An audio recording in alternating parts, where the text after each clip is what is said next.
नमस्कार, स्वागत है आपका। आपके साथ मैं आकांक्षा राजपूत। सबसे पहले लखनऊ से इस वक्त की बड़ी खबर है। बीजेपी घोषित करेगी एमएलसी प्रत्याशी। 10 मार्च तक बीजेपी की लिस्ट आ जाएगी। 13 एमएलसी सीटों के लिए चुनाव होना है। अखिलेश के पीडीए पर चोट करने की कहीं ना कहीं कोशिश बीजेपी करेगी और अब जल्द ही बीजेपी जो लिस्ट है वो जारी करने वाली है। 10 मार्च तक ये बीजेपी की लिस्ट जारी हो जाएगी। 13 एमएलसी प्रत्याशियों का ऐलान होना है और 13 सीटें हैं जिनके लिए चुनाव होगा और इन सभी सीटों के लिए जल्द ही बीजेपी एमएलसी प्रत्याशियों की घोषणा कर देगी। ये माना जा रहा है कि 10 मार्च तक बीजेपी की लिस्ट आ जाएगी।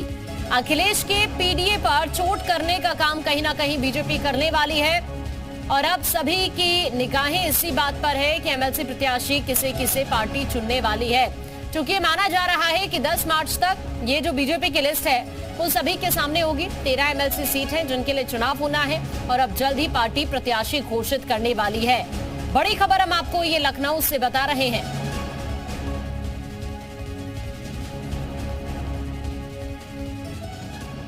यूपी में एमएलसी चुनाव की रोचक जंग। आपको बता दें, आशीष पटेल को पार्टी टिकट दे सकती है। विजय बहादुर का नाम भी हो सकता है इसमें। अपर्णा यादव को भी बीजेपी उतार सकती है। आरएलडी को एक सीट दे सकती है पार्टी। सुभा सपा को भी एक एमएलसी सीट संभव मानी जा रही है। महेंद्र सिंह को रिपीट किया जा सकता है। मोहसिन रजा, अशोक धवन की संभावना कम नजर आ रही है। अशोक कटारिया और बुक्कल नवाब की संभावना भी कम है। विद्यासागर सोनकर को टिकट की संभावना नहीं है। सरोजनी अग्रवाल, निर्मला पासवान की संभावना कम है। यशवंत सिंह रिपीट हो सकते हैं। राजा भैया के करीबी माने जाते हैं यशवंत। नए चेहरे में पीडीए का पार्टी जरूर ध्यान रखेगी। तो कई वो चेहरे हैं जो रिपीट हो सकते हैं, लेकिन कई ऐसे नए नाम भी हैं जो इस लिस्ट में आपको नजर आ सकते हैं। देखिए, अपर्णा यादव को लेकर भी इस तरह की खबरें हैं कि पार्टी उन्हें भी प्रत्याशी बना सकती है। इसके अलावा कुछ और नाम भी है जिसमें ये माना जा रहा है कि एक सीट आरएलडी को मिल सकती है और एक सीट सुभा सपा को भी संभव मानी जा रही है।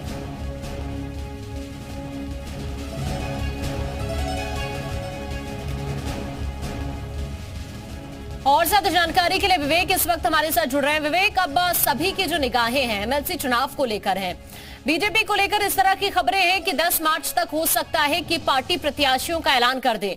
ये माने इस लिस्ट में कि कई चेहरे रिपीट हो सकते हैं और कई सारे नए चेहरे भी हो सकते हैं जिन्हें पार्टी मौका दे सकती है।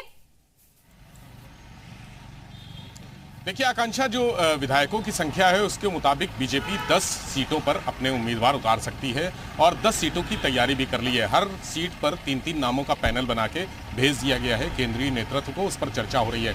हालांकि इस समय जो 10 नाम है उस समय से वो सभी रिटायर होने वाले हैं, यानी 5 मई को उनका कार्यकाल खत्म हो जाएगा। अब जो नए नाम है उसमें अपर्णा यादव का नाम एक बार फिर से चर्चा में आया है। चाहे विधानसभा का चुनाव हो, चाहे किसी भी तरह का चुनाव हो, चाहे महापौर का चुनाव हो, अपर्णा यादव हमेशा चर्चा में रहती हैं, उनका नाम आता है। हालांकि अंततः उनके हाथ अभी तक कुछ लगा नहीं है। उम्मीद है कि इस बार अपर्णा यादव को एक सीट दी जा सकती है, वहां पर उनको विधान परिषद भेजा जा सकता है। इसके अलावा महेंद्र सिंह, डॉक्टर महेंद्र सिंह संगठन के कार्यकर्ता हैं, मजबूती से लगे हैं। उनको कई जिम्मेदारियां, अहम जिम्मेदारियां दी गई हैं।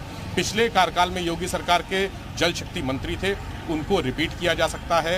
ये पूरी संभावना है कि महेंद्र सिंह को दोबारा भेजा जाएगा। मोहसिन रजा का नाम चर्चा में था, लेकिन वो रह चुके हैं और लगातार 2 बार रह चुके हैं। इसके पहले मंत्री भी रहे सरकार में, अब एमएलसी हैं, तो अब उनका नाम ये कहा जा रहा है कि उनका टिकट कटेगा, उनकी जगह किसी और को मिलेगा। इसी तरह से अशोक धवन है, उनका भी नाम कटेगा, कई नाम कटेंगे। तो अब नए चेहरे, और नए चेहरे कौन कौन होंगे उसमें पूरा ख्याल रखा जाएगा। जो अखिलेश यादव और राहुल गांधी का पीडीए फार्मूला है, राहुल गांधी जातीय जनगणना की बात करते हैं, अखिलेश यादव पीडीए की बात करते हैं, ये 2 चीजें उसमें खास रहेंगी। 3 महिला प्रत्याशियों की भी चर्चा है कि बीजेपी के प्रदेश स्तर की 3 महिला प्रत्याशियों को भी विधान परिषद भेजा जा सकता है। 10 मार्च तक सूची आ जाएगी, कौन कौन जाएंगे, किनके नाम होंगे और क्या उनका जो जातीय समीकरण होगा वो क्या फिट बैठेगा। इसमें से आशीष पटेल जो वर्तमान में एमएलसी हैं, परिषद के सदस्य हैं, अपना दल सोनेलाल जो सहयोगी गठबंधन दल का सहयोगी है भाजपा का, उनको तय है कि उनको एमएलसी बनाया जाएगा, दोबारा उनको रिपीट किया जाएगा। तो बाकी जो नाम चर्चा में है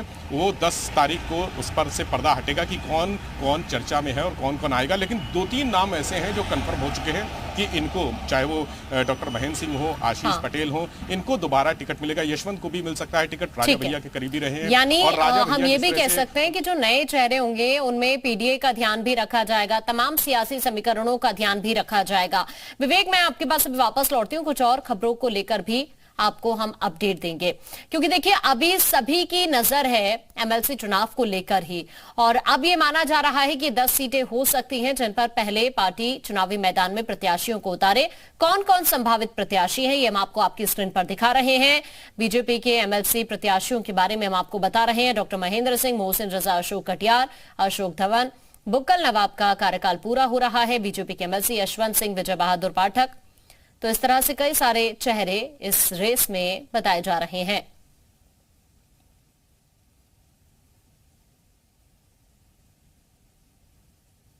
इस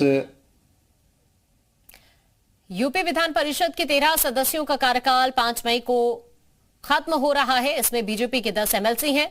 बीजेपी के एमएलसी डॉक्टर महेंद्र सिंह, मोहसिन रजा, अशोक कटियार, अशोक धवन, बुक्कल नवाब का कार्यकाल पूरा हो रहा है। और जो यूपी में एमएलसी का रण है उसके बारे में भी आपको कुछ ग्राफिक्स के जरिए हम जानकारी साझा कर रहे हैं।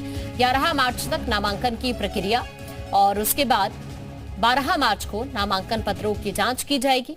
उसके बाद 14 मार्च तक नाम वापस ले सकते हैं। अगर कोई भी प्रत्याशी चाहता है तो वह नाम वापस ले सकते हैं। 13 से ज्यादा प्रत्याशी, तो 21 मार्च को मतदान होगा। 21 मार्च को शाम 5 बजे तक नतीजे घोषित हो जाएंगे। एमएलसी के रण के बारे में हम आपको जानकारी साझा कर रहे हैं।